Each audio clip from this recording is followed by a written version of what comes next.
Right, what we normally do in hospital is some people can't transfer very well. We use certain types of equipment, so we're just going to show people how to use them and what sort of equipment we use. This is called the stand and hoist.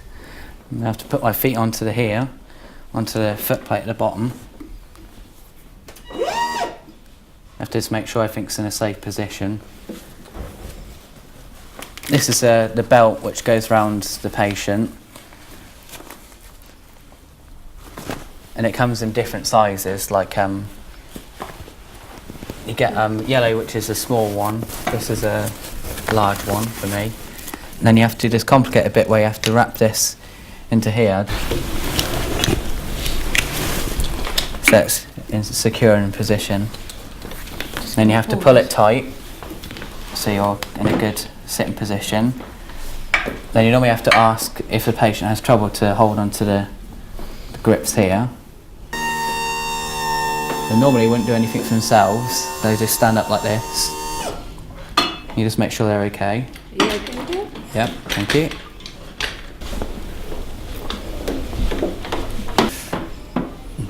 And then you make sure their feet are at the edge of the bed.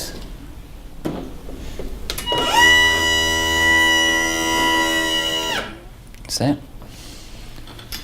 And again, you have to release these again, so if the patient comes back a bit. And they remove the belt and take the hoist away. You normally get the patient to ask to hold on to the side of the bed. Then we're going to transfer me back into the wheelchair with a Sam Turner, which is for more mobile patients who can actually stand up for themselves, but you still need quite a lot of assistance with this. And then you put the legs in the same position as before, really, so your knees are against these foot plates. And then different opinions about where you put the arms. You should really ask the patient to put one arm on the bottom, one arm on the top. And then you have to ask them to stand up for themselves. You don't really push them up, you have to ask them to stand for themselves. They should be okay to do that.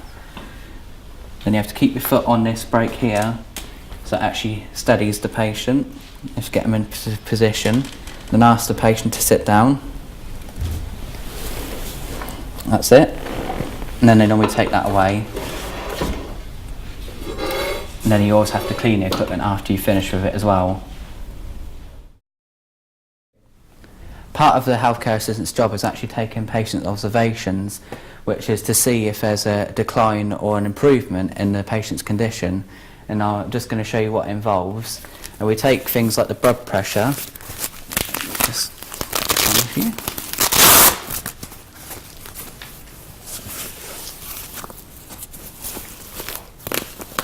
Is that alright? Mm-hmm. We take the temperature with a thermometer. I'll just start doing this.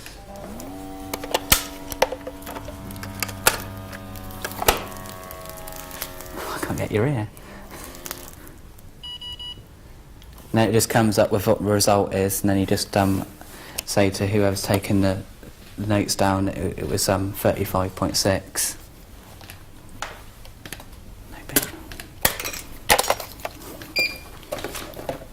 And the result comes up for the blood pressure on here, and then you'd say that as well to the person taking the notes. So you'd say it was like, if it was 120 over whatever. This is the SATS machine, which takes oxygen saturations and takes the pulse as well. You always put this onto the opposite finger to what the blood pressure is taken, otherwise you get a false result. And you just wait for that for a couple of minutes, just to go on. Normally you take the first reading that comes up, so it says on here that the oxygen is 98% and the heartbeat is 68. And I'll just remove this.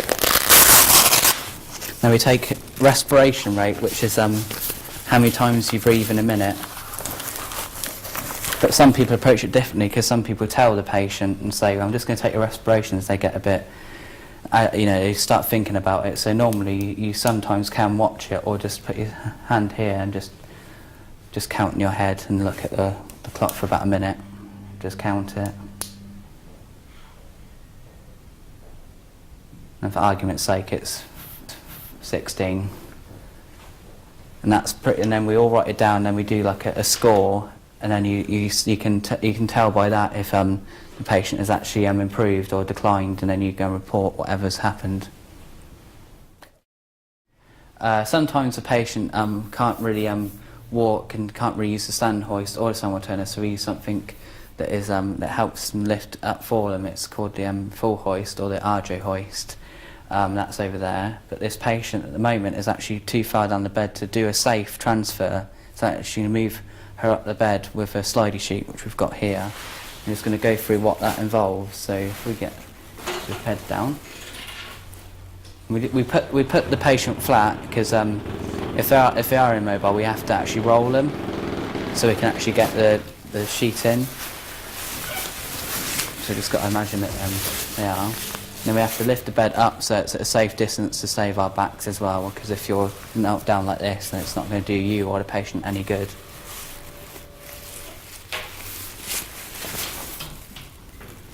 And then the other thing is these bars should be down, because you don't want to be going over them.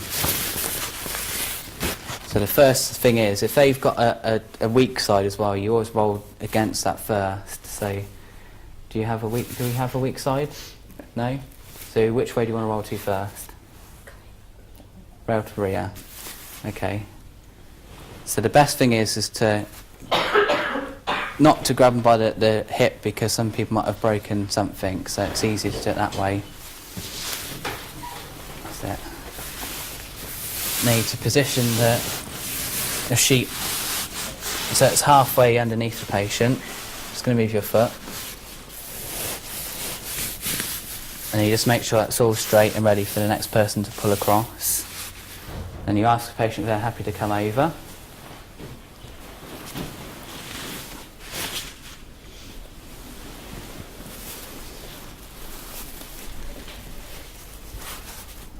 One, two, three. Right, some patients, this patient's just said to me they need a toilet. Like we've always said, she's not very mobile, so we're actually going to use the full hoist to get onto the commode. We're going to put in a sling. We're just going to show you how this patient's actually quite mobile, so we're going to do it from a sitting up position. So we're just going to sit the patient up. That's it. Because you can do it the same way as we did with the sliding sheet. You can roll from side to side and put it into position. But if some patients are more independent, they can actually do it this way. So the first thing you do is set up the patient like we have, get the sling ready. That's it, that's the head. If we ask the patient to sit forward, that's it. You just slide it down here at first, so it's just in position. Make sure this head bit actually matches the head, then ask the patient to go back. Just make sure it's in position. The knees bit, so for the feet, it's a bit tangled up. Then what you do is you make sure it's all straight and ask the patient to lift their legs, or if they can't do it, you do it for them. Make sure it's in position like so. Make sure it's straight and not tangled up, because otherwise it can dig into the patient's legs. So that looks like a good position, so we're going to get the full hoist.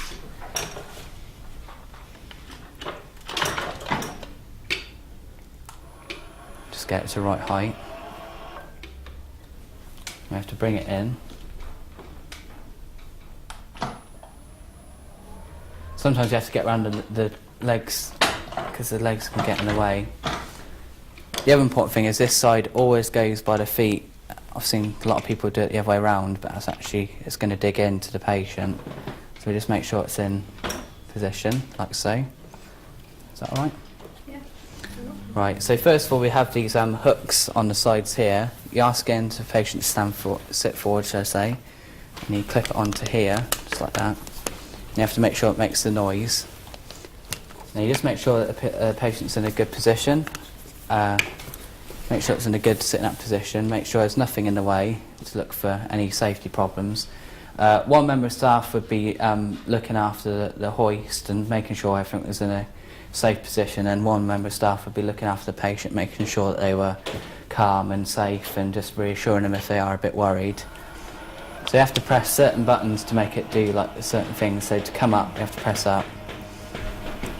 And you just make sure it's in a good position. That's it. And so not too high, you actually bring the bed down as well sometimes. That's it. So one member of staff, make sure that the patient's legs are okay. And put them into position. You bring the hoist out from underneath here. If you can, you'd make sure you put their feet in between the hoist. It's actually in a safe position, because otherwise they might get their legs caught on the sides. And then you make sure that the legs are open enough so that the commode can actually go in. That's it. And you just make sure with your colleague that it's actually in position. Are we ready to come down? Sure. Ready? Sure. Okay. Sure. Sit her up a bit. You have to make sure that they're in the right position. How's that? Okay?